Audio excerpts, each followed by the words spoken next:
दोस्तों, मैं तुषार जैन, सीएफओ और रिसर्च हेड जेस्टो मनी गुरु और तुषार ग्लोबल सर्विसेज.com की तरफ से आपको स्वागत करता हूँ। आज 21 जून सन 2023। आज के इस एपिसोड में हम चर्चा करने वाले हैं गेहूं और मक्का की कुछ मुख्य खबरों के बारे में। व्यापारियों ने सरकार को गेहूं पर लागू 40% की जो आयात शुल्क है उसको उठाने का सुझाव दिया है और वित्त वर्ष 2023-24 के दौरान जो भारत से गेहूं के आयात के लिए नेपाल सरकार से प्राप्त अनुरोध को स्वीकार कर दिया गया है। इसी के साथ ही मक्का के भावों में सुधार देखने को मिल रहा है। अब इन तीनों मुख्य खबरों के ऊपर हम विस्तार से चर्चा करेंगे। आप बने रहिए हमारे साथ। सबसे पहले हम गेहूं की बात करें तो आपको याद दिलाना चाहेंगे, पहले भी हमने आपको कई बार गेहूं के ऊपर संकेत दिए हैं जो कि अक्सर सत्य साबित हुए हैं। गेहूं के तेजी मंदी के बारे में भी हमने आपसे काफ़ी हमारी राय साझा की है। जब इसके स्टॉक लिमिट लगी थी तब भी हमने हमारी राय साझा की थी जो कि अक्सर सत्य साबित हुई है। तो उम्मीद है आपको हमारा एनालिसिस गेहूं पर अच्छे लगते होंगे और आगे की तेजी मंदी के लिए भी आप हमसे संपर्क कर सकते हैं। अब आगे गेहूं के अंदर क्या एक अच्छी तेज़ी देखने को मिलेगी या फिर इसके भाव धड़ाम से गिर जाएंगे, उसके लिए आप हमसे संपर्क भी कर सकते हैं। हाल ही में सरकार को गेहूं पर लागू 40% का जो आयात शुल्क है उसको उठाने का सुझाव दिया गया है। हालांकि अब फिलहाल सरकार ने गेहूं बाजार के ऊपर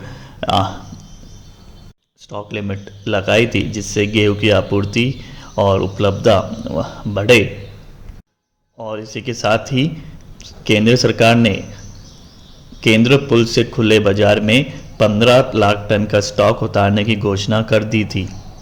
लेकिन अब सरकार को लग रहा है कि अब इसका कोई भी बड़ा प्रभाव गेहूं की बढ़ती कीमतों पर नहीं पड़ने वाला है, जिसका हमने एडवांस में आपको हमारी राय के द्वारा हमारे चैनल पर अपलोड किया था। तो उम्मीद है आपको हमारा वो एनालिसिस अच्छा लगा होगा, क्योंकि इससे अभी तक कोई भी बड़ा गेहूं के भावों के ऊपर असर नहीं पड़ने की आशंकाएं जताई जा रही है। इसलिए विशेषज्ञों ने सरकार को गेहूं आयात पर लगे 40% की सीमा शुल्क को स्थगित करने का सुझाव दिया है, जिससे डोमेस्टिक मार्केट्स के अंदर गेहूं की उपलब्धता बढ़ेगी और कीमतों के अंदर भी काफ़ी सुधार देखने को मिलेगा। इसी के साथ ही क्योंकि वैश्विक बाज़ार में गेहूं का भाव घटकर काफ़ी नीचे आ गया है, लेकिन उसका प्रभाव भारतीय बाज़ारों के अंदर नहीं देखने को मिल रहा है, क्योंकि भारतीय बाज़ार में यदि हम आयात करते हैं तो 40% का सीमा शुल्क है जो कि काफ़ी ज़्यादा है। और यदि ये शुल्क घटता है या फिर ख़त्म होता है तो गेहूं के दामों के अंदर काफ़ी गिरावट देखने को मिलेगी। अब इसके ऊपर सरकार विचार जरूर कर सकती है। अब क्या ये सुझाव सरकार मानती है या नहीं, वो आगे देखने वाली बात होगी। और मानती भी है तो क्या वो पूरा का पूरा 40% ड्यूटी का हटा देगी या फिर उसको कम करेगी, इसके ऊपर भी देखने वाली बात रहेगी।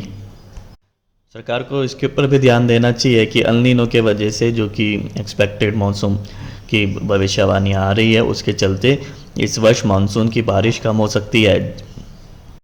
19 जून की देर शाम को आयोजित विभिन्न पक्षकारों की बैठक के दौरान खाद्य मंत्री के अधिकारियों को उद्योग प्रतिनिधियों ने कहा कि सरकार को खुले बाजार के जो बिक्री योजना है उसके तहत गेहूं का आरक्षित मूल्य बढ़ाकर 2350 रुपये प्रति क्विंटल के व्यवहारिक स्तर पर नियत करना चाहिए और परिवहन का खर्च अलग होना चाहिए। इसके साथ साथ विदेशों से गेहूं के शुल्क मुफ्त आयात की अनुमति भी देनी चाहिए। इसी के साथ ही वित्त वर्ष 2023-24 के दौरान भारत से गेहूं के आयात के लिए नेपाल सरकार से प्राप्त अनुरोध को सक्षम स्वीकार कर दिया गया है। अन्य देशों की सरकारों से प्राप्त अनुरोधों के आधार पर मानवीय और खाद्य सुरक्षा के आधार पर गेहूं के निर्यात के लिए कोटा आवंटन की प्रक्रिया, जहां लोग यह सूचना आने के पहले की ली गई हो या इस तारीख को ली गई हो, निर्यातक द्वारा अग्रिम भुगतान प्राप्त किया गया हो, अधिसूचना के पहले या इसी तिथि को निर्धारित दस्तावेज साक्ष्य प्रस्तुत करने होंगे। भारत सरकार द्वारा अन्य देशों को उनकी सुरक्षा जरूरतों को पूरा करने के लिए दी गई अनुमति के आधार पर और उनकी सरकारों की आवश्यकता के आधार पर निर्यात की भी अनुमति दी जाएगी। केवल वे निर्यातक आवेदन जमा करने के लिए पात्र हैं